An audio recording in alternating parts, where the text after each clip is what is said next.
Alicerce é nossa palavra dessa noite. Alicerces.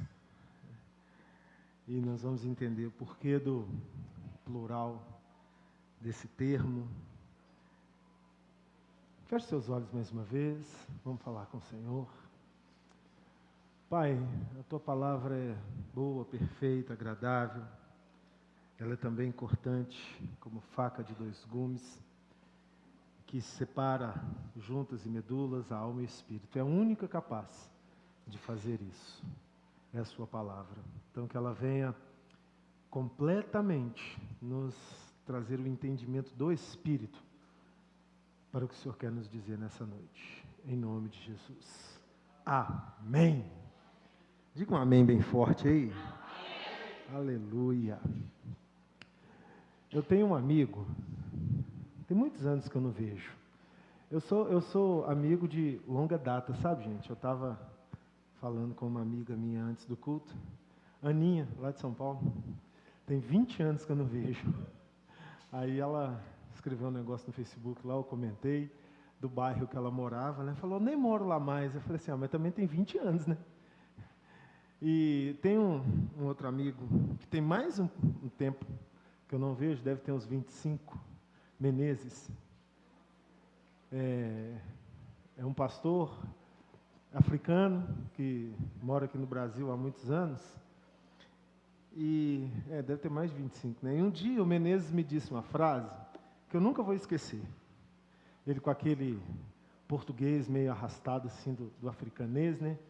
Falou comigo assim, Rony, africano, quando converte, vira cristão.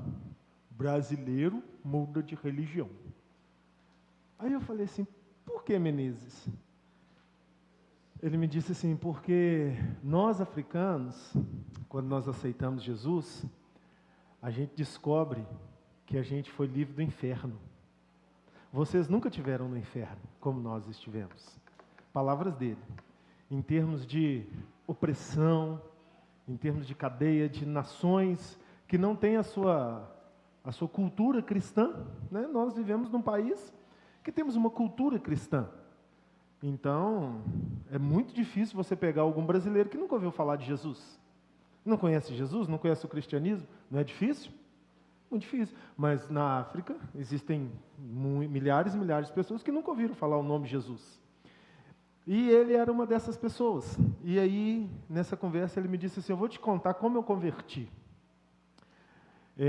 Eu sou o filho segundo, né? Segundo mais velho. E um monte de irmãos, eu acho que 12 ou 13. E numa época de plantação, o pai dele mexia com algodão. A plantação estava ruim, não estava produzindo. E aí o pai dele fez uma oferenda, como ele sempre fazia, aos espíritos da mata, aos espíritos lá do lugar onde ele morava. O pai dele ofereceu um filho, um dos filhos. E aí eles estavam no campo trabalhando, e ele me contando, né, que aí o céu fechou, começou a relampear e começou a chover. Aí o pai dele ergueu as mãos para os céus e deu graças ao espírito que ele tinha oferecido, o filho primogênito, irmão do Menezes. E aí o irmão do Menezes caiu morto na frente dele. Ele falou, meu irmão caiu morto na minha frente. Na hora que meu pai agradeceu o espírito, meu irmão caiu morto. E aí eu pensei assim, eu sou o próximo. Ele era o primogênito, agora o primogênito sou eu. A próxima colheita que der ruim, ele vai me oferecer. E aí ele já tinha ouvido falar de Jesus por uns missionários ingleses que estavam lá. E ele teve que juntar as coisas dele e fugir para a base missionária, porque se ele falasse com o pai dele que ele havia aceitado Jesus, o pai dele iria certamente bater ou até mesmo matá-lo, dentro do envolvimento com os espíritos que eles eram envolvidos. E aí ele disse que foi assim que ele se converteu. Ele teve que fugir de casa, ir para a base missionária, e da base missionária ir para a Inglaterra, porque se a família dele achasse ele lá, certamente ele não viveria. Então ele não deu para despedir de mãe, não deu para despedir de irmão, teve que fugir, dali foi para a Inglaterra, e da Inglaterra aí foi estudar e aprendeu, e se tornou um pastor, e muitos anos depois ele voltou a ter contato com a família. Mas até esses anos se passarem, ele teve que viver como um foragido. E aí eu entendi. O que ele quis dizer? Quando o africano converte, ele passa a ser cristão. Quando o brasileiro converte, ele muda de religião. Ele não estava desfazendo da nossa essência de entendimento do Evangelho, mas ele estava dizendo que o nível de facilidade para acessar a fé que nós brasileiros temos é muito maior do que o que eles têm. Isso me fez pensar em uma coisa. Qual é o nosso alicerce? Porque quanto mais difícil é para que eu possa acessar a fé, mais duro é o alicerce que eu vou construir a edificação da minha vida. E pensando nisso, o Senhor me trouxe essa palavra. Vamos abrir em Hebreus capítulo 11, versículo 6.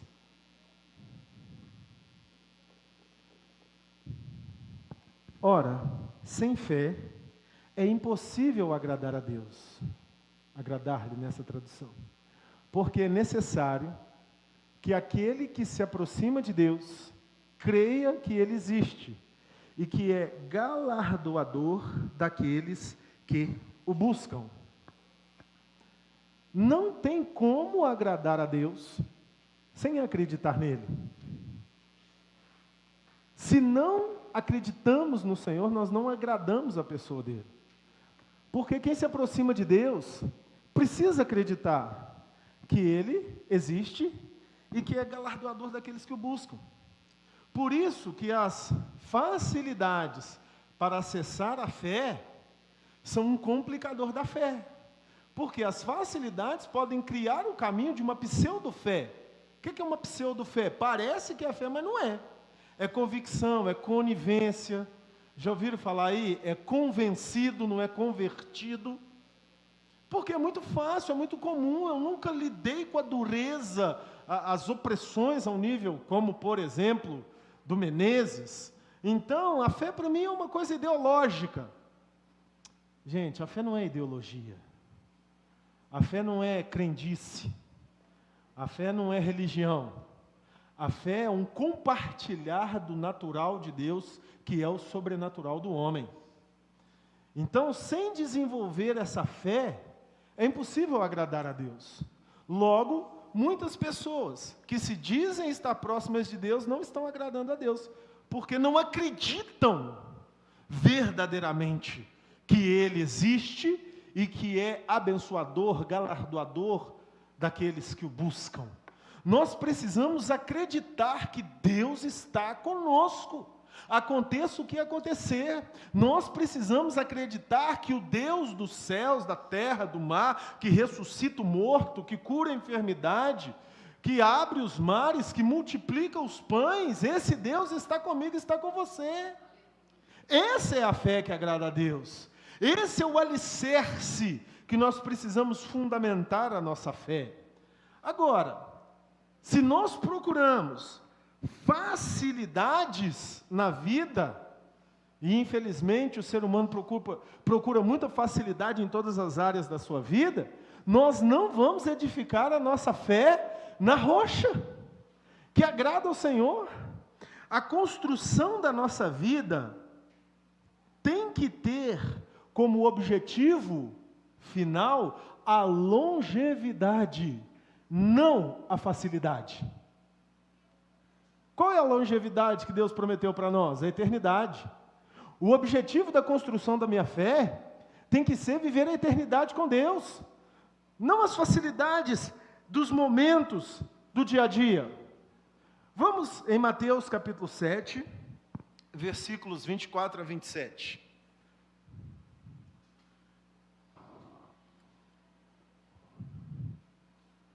Todo aquele, pois, que escuta essas minhas palavras e as pratica, escuta as minhas palavras e as pratica, assemelhá-lo-ei ao homem prudente, que edificou a sua casa sobre a? Segue, por favor. E desceu a chuva,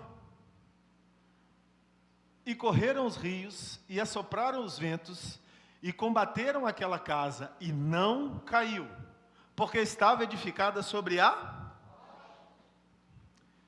E aquele que ouve as minhas palavras e não a cumpre, a compará-lo-ei ao homem insensato, que edificou a sua casa sobre a areia.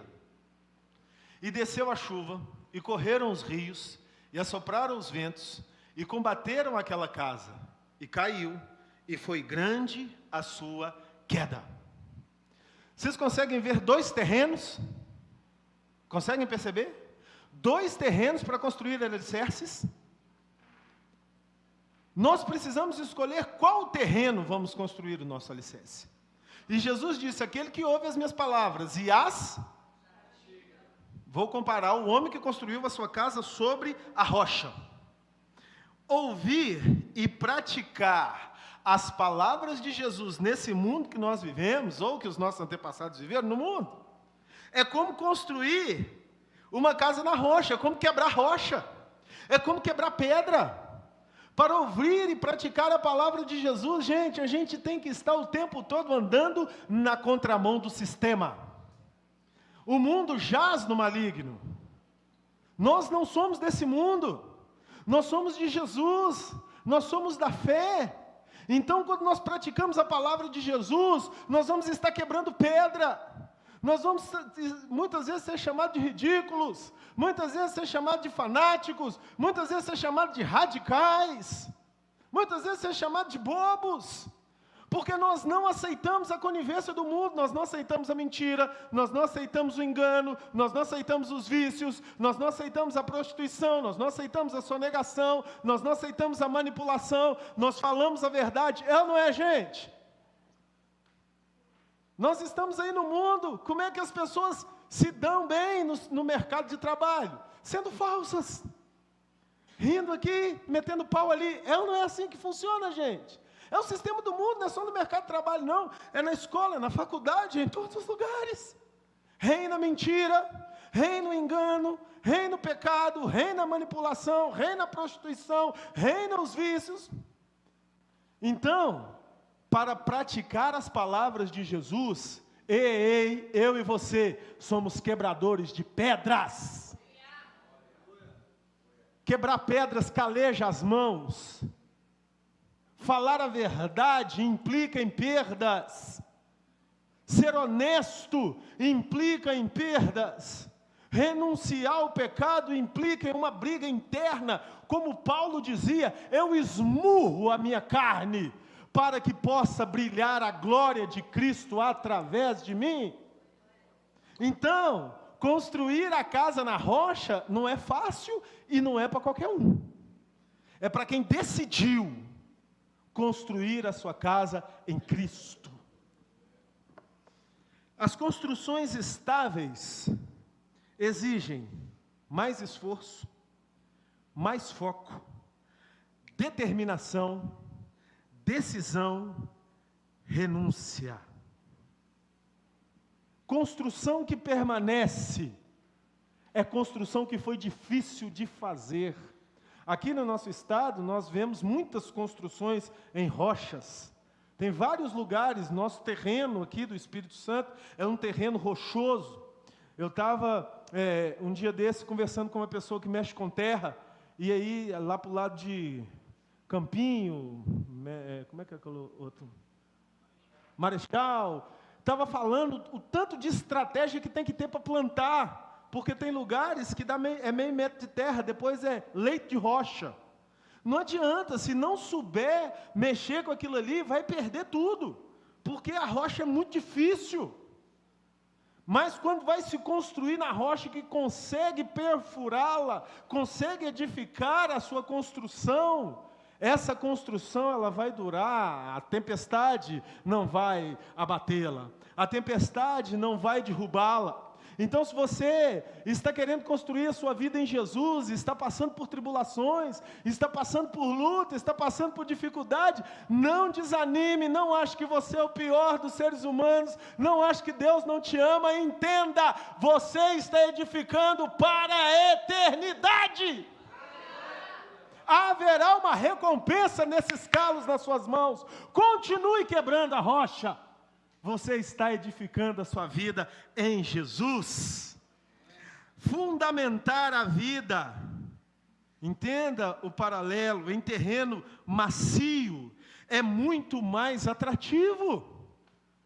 É muito mais fácil cavar na terra mole, gente.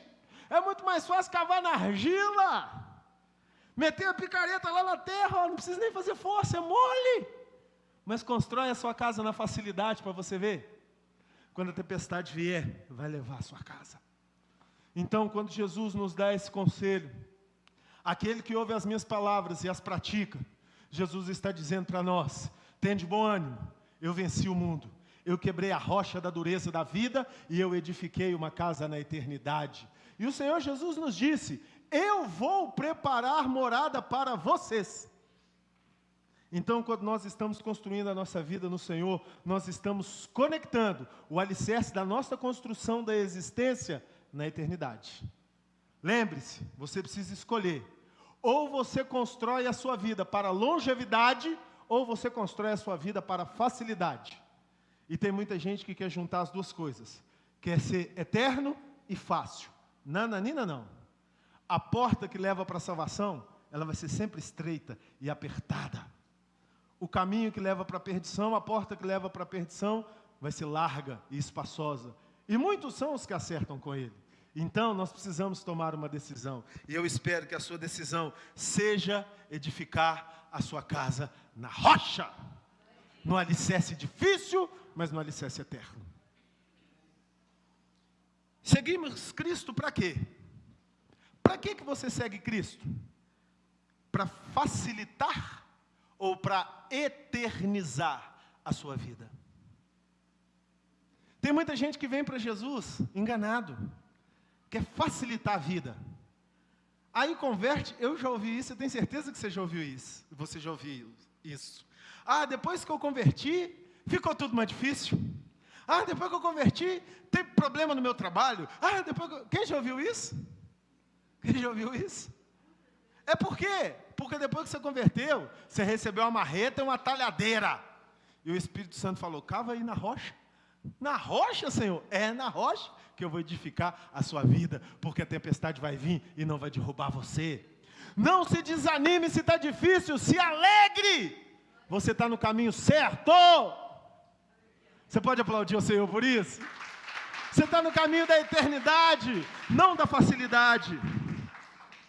A verdadeira fé se constrói na transcendência da razão, não na facilidade da lógica. A facilidade da lógica é o que, gente? É o racional. Essa é a facilidade da lógica. Você precisa de um milagre, quando a sua conta para pagar no final do mês é 2.000 e você ganha 2.500. Você precisa de algum milagre? Não está tranquilo? Facilidade da lógica. Se for 1999, você ganhar 2.000, ainda sobrou R$1. É lógica. Agora, quando a sua conta é 5.000 e o seu salário é 3, aí a coisa ficou, aí mudou de figura. Por quê? Porque saiu da lógica e entrou para a transcendência da razão. O natural de Deus é o sobrenatural do homem. As lutas que você está enfrentando, que são impossíveis, que te abatem, te entristecem, te deixam desanimados, o objetivo delas é te levar para um caminho de uma fé que agrada a Deus. Então, olhando por essa perspectiva, nós temos que ficar extremamente animados quando debatemos contra o impossível. É impossível, ou glória! A marreta e a taladeira está na minha mão, vou quebrar essa rocha, fundamentando minha vida em Deus. E aí, quando a sua fé é desafiada, o que passa aí dentro da sua alma? Alegria, motivação ou desespero, desânimo, apatia, vontade de desaparecer? Se quando o impossível se coloca na tua frente e você tem vontade de desaparecer, fica desanimado, apático, vontade de sumir, eu quero dizer para você, você está procurando uma argila para construir a sua casa. Eu te aconselho a mudar os valores da sua alma. Quando o impossível chegar diante de você, você tem que ficar animado. Porque eu sou dependente de Deus. Tudo posso naquele que me fortalece. Essa fé agrada a Deus, gente. Essa fé cura depressão, gente. Essa fé faz brotar água no deserto. Essa fé faz o gigante cair. Essa fé muda realidades. É essa fé que Deus está procurando. Vamos ver um episódio aqui na palavra, Mateus capítulo 8, versículos 5 a 12. E entrando Jesus em Cafarnaum, chegou junto dele um centurião, rogando-lhe, e dizendo: Senhor, meu criado jaz em casa paralítico, e violentamente atormentado. E Jesus lhe disse: eu irei e lhe darei saúde. E o centurião respondendo disse: Senhor, não sou digno que entres debaixo do meu telhado, mas dize somente uma palavra, e o meu criado sarará. Pois também eu sou homem sob autoridade, tenho soldados às minhas ordens, e digo a este: vai, e ele vai, e ao outro: vem, e ele vem, e ao meu criado: faz isso, e ele o faz. E maravilhou-se Jesus ouvindo isso, e disse aos que o seguiam: em verdade vos digo que nem mesmo em Israel encontrei tanta fé. Mas eu vos digo que muitos virão do Oriente e do Ocidente e assentar-se-ão à mesa com Abraão, Isaque e Jacó no reino dos céus. E os filhos do reino serão lançados nas trevas exteriores. Ali haverá pranto e ranger de dentes. Jesus chega na cidade e um centurião chega até ele. Quem era um centurião? Centurião era um capitão de no mínimo 6.000 soldados do exército romano. Um homem que não tinha nada a ver com Jesus. Um homem que não tinha história dentro da religião judaica, vamos dizer, dentro do evangelho. Um homem que não sabia disso, mas ele sabia que Jesus curava. Aquele que ouve as minhas palavras e as pratica. Importa que aquele que se aproxima de Deus creia que Ele existe e que é galardoador daqueles que o buscam. O centurião tinha ouvido as palavras de Jesus. O centurião sabia que Deus se manifestava através de Jesus. O centurião não tinha razão nenhuma para crer. Um homem com um problema insolucionável foi até Jesus. Coloque aí o versículo 6, por favor. Agora nós vamos fazer aí um acompanhamento no texto. Senhor, o meu criado jaz em casa paralítico e violentamente atormentado. Esse homem tinha duas opções. Ou ele procuraria os médicos e os exorcistas de plantão, que eram milhares, ou ele procuraria o impossível. Procurar os médicos, procurar os exorcistas de plantão, o normal era o mais fácil. Procurar Jesus era o mais difícil. Quando você está com dívida, você procura o agiota ou você procura Jesus?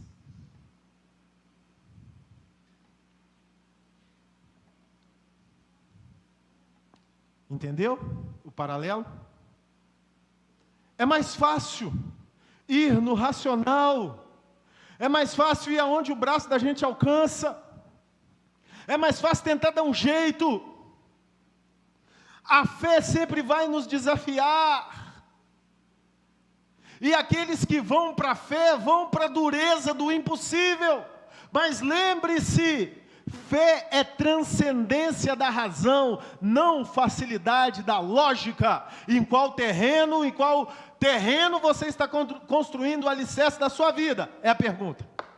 Tem muito crente, gente, que no momento do desespero, vai até para simpatia. Não vou falar macumba para não ferir. Não vou falar macumba para não ferir, mas vai até para simpatia. Hoje em dia até as orações do WhatsApp, faça tal oração e receba uma bênção. Ah, quando eu recebo essas mensagens eu fico me coçando. Simpatia gospel. E tem gente que acredita, pelo amor de Deus, não faz isso não, hein? Não dá certo não. O que funciona é a fé que está no seu coração. Está entendendo, gente? Está entendendo? Não é na facilidade da razão. Não é na lógica humana. É no sobrenatural, é no coração rasgado, é na convicção que aquele que é invisível é real, é na convicção de que ninguém aqui está vendo ele, mas ele está aqui agora, e essa convicção só você pode gerar aí dentro, e para gerar aí dentro você tem que quebrar a pedra da dureza da lógica, e esse homem quebrou essa pedra. Ele foi até o improvável. Jesus, diante dos olhos dos políticos romanos, era mais um maluco. Eu já falei para vocês numa mensagem, não sei se foi domingo. Na época de Jesus, tinha mais de 400 homens se denominando como Messias. Tem um livro bem antigo que é Messias, Profetas e Vagabundos, que conta a história de vários desses homens. E quando você vai lendo, você se coloca naquela época. Gente, os caras tinham argumento para falar que eles eram o Messias. Num universo de mais de 400 pessoas fazendo movimentos públicos, se denominando Messias, quem era esse camarada de Nazaré? Mais um. É ou não é, gente? Mas o que tinha nesse centurião que ele foi até Jesus? O que tinha? Fé! Eu não consigo falar isso sem gritar. Tinha fé. Jesus quer saber se você acredita nele ou em R$1 milhão. Jesus quer saber se você acredita nele ou num carro super potente. Jesus quer saber se você acredita nele ou num amigo rico. Jesus quer saber se você acredita nele ou numa situação humana. Fui ligeiro ali agora, hein? Obrigado, minha filha. Jesus quer saber, ó, nem quebrou. Jesus quer saber se você acredita nele. Você precisa acreditar nele mais do que em você mesmo. Você precisa acreditar nele mais do que no favor do seu patrão. Você precisa acreditar nele mais do que o favor do prefeito, do governador, do presidente. Você precisa acreditar nele em primeiro lugar. Qual o conteúdo das suas orações? Um conteúdo de uma fé que acredita, ou um conteúdo de uma fé fácil? Eu tenho acesso à informação. Se ele fizer, se ele não fizer, não. A essência não é essa. A essência é, ele faz. Ele só não vai fazer se o não for melhor para mim do que o sim. Ele tinha duas opções: ou buscar o terreno macio da lógica, ou buscar o terreno duro do impossível. E ele foi para o impossível. Quando o centurião vai até Jesus, ele se expõe ao ridículo. O centurião pedindo ajuda para esse Jesus, era o que os romanos falavam dele. Obrigado, minha filha. Mas ele se expôs ao ridículo. Ele se expôs ao ridículo. Ele foi lá e ele pediu ajuda a um que ninguém dava nada por ele, entre os romanos. Porque entre os judeus já tinham muitos que estavam acreditando, mas entre os romanos, e ele era um centurião romano. Ele buscou a rocha e perfurou com a talhadeira da fé, que quebra a razão. Versículos 7 a 9. E Jesus lhe disse: eu irei e lhe darei saúde. Para aí. Jesus falou: eu vou resolver o seu problema. Ele não titubeou, gente. Ele transcendeu a lógica. Com Abraão, olha só, com Abraão, Jesus, o anjo do Senhor, disse: você terá um filho. O que Abraão disse? Mas eu já tenho 100 anos, não foi? Quando o anjo do Senhor chegou para Sara, que o anjo do Senhor ali naquele contexto é Cristo, fala, você terá um filho. O que Sara faz? Ela vai rir, não é? O anjo Gabriel entrou no templo e falou com Zacarias, preguei domingo, você vai ter um filho. O que ele fez? Eu sou velho. O anjo virou para ele e falou, você vai ficar mudo porque você duvidou de mim, não foi?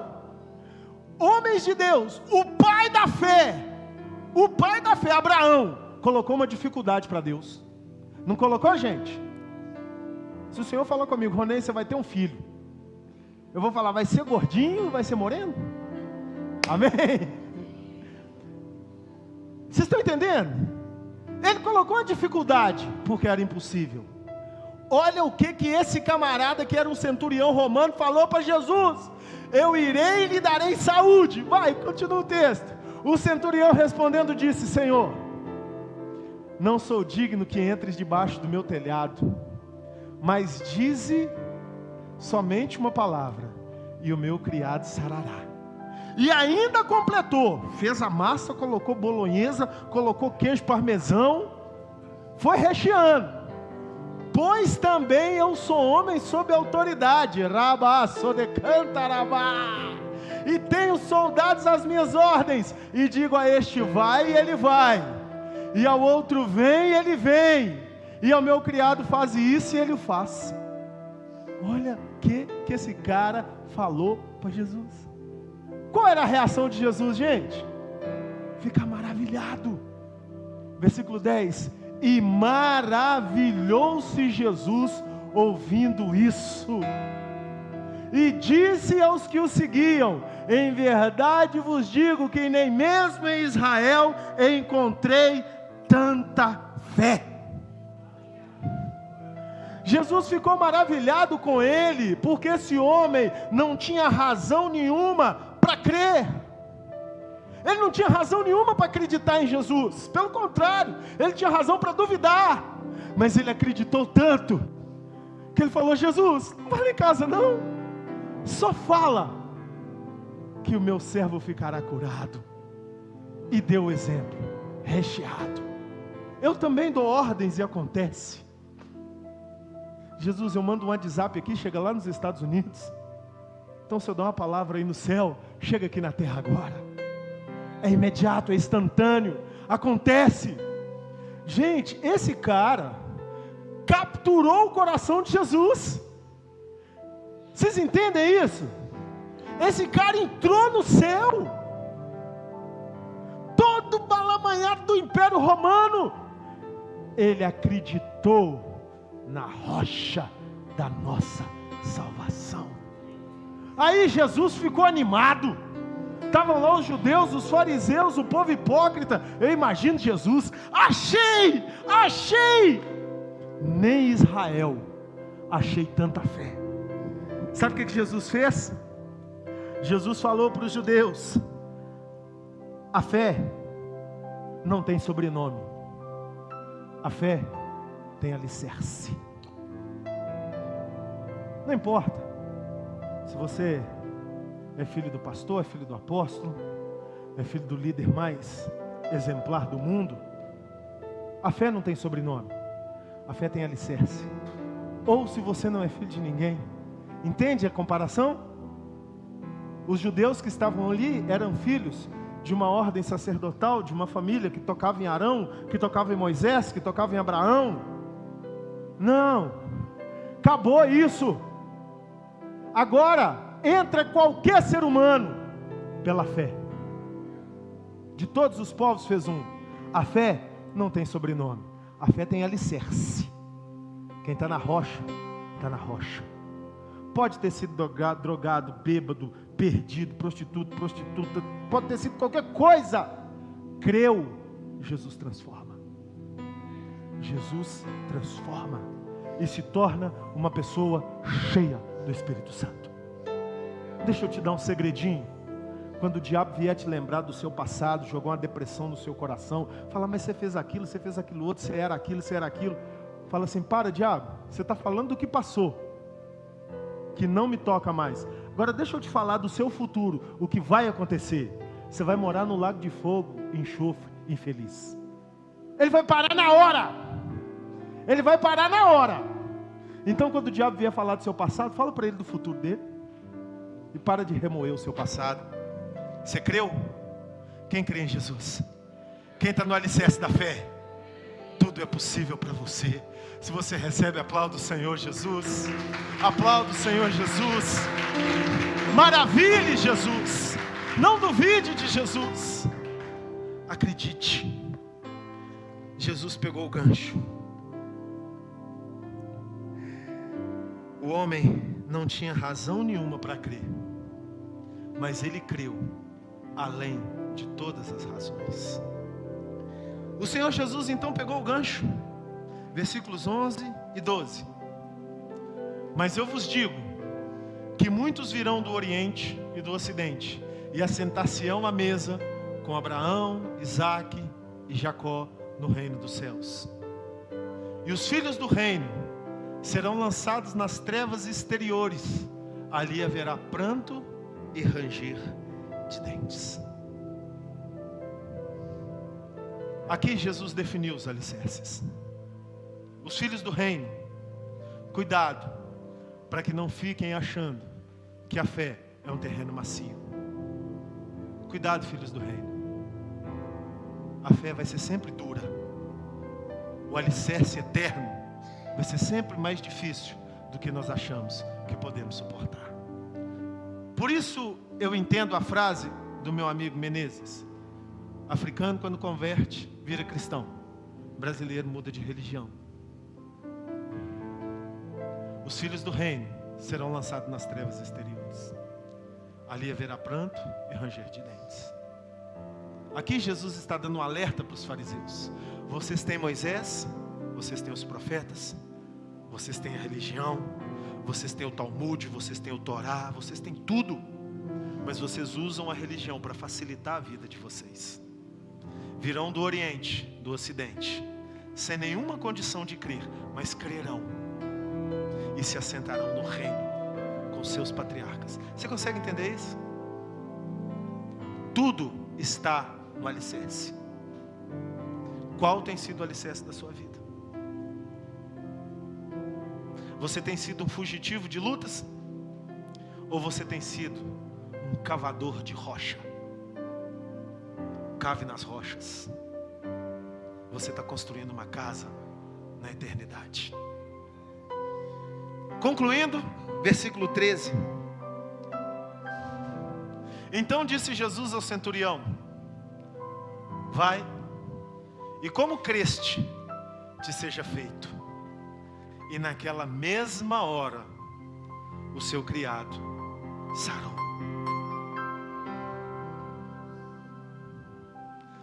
No Evangelho de Marcos, se eu não me engano, continua contando que quando ele chega em casa, ele pergunta a que horas ele foi curado. E eles dizem, mais ou menos às 13 horas. E ele fala, foi exatamente a hora que ele disse, seu criado será curado. Vai. A tradução que eu mais gosto desse versículo é: vai, a tua fé te salvou, seja feito como creste. O que nos salva é a fé que construímos nos solos duros dos impossíveis da vida. Quando construímos uma fé assim, nada nos afasta de Jesus. O que te salva não é essa estrutura de igreja. O que te salva não é morar num país que fala a sua língua nativa. O que te salva não é só estar perto de pessoas que te inspiram. E se você perder tudo isso, você vai perder sua salvação. O que te salva é a fé que você constrói no alicerce duro dos impossíveis da vida. Isso vai revelando Cristo para você. Caminhe nessa fé, construindo uma casa no alicerce da rocha. E quando você chegar no céu, você não vai tomar um susto. Você vai falar, Jesus, eu já estava esperando por você.